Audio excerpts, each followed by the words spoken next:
Hey friends, Lee Brown with One Community Real Estate, and welcome back to my Spotlight on Local Business. If you're looking around thinking, that's a really pretty, elegant place you're in, Lee, I know, right? I'm at Cut at an Angle, which is our new florist shop here in downtown Concord, and it's right on Cabarrus Ave, just off of Union Street. And honestly, I saw the outside, and I thought it would be just a little tiny space. But it's huge. She's got these wonderful spaces full of dried arrangements, living arrangements. She can do wedding flowers, funeral flowers, event flowers, wreaths, dried flowers, living flowers, you name it.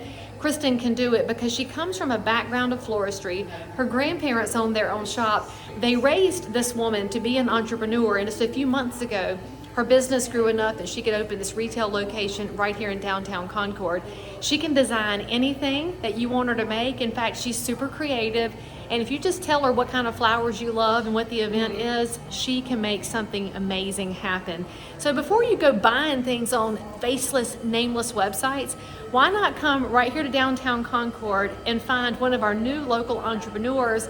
Because when you support local business, especially supporting woman-owned business, you're supporting all of us because our economy is so much better when we do things together. Come check out Cut at an Angle. You'll love it.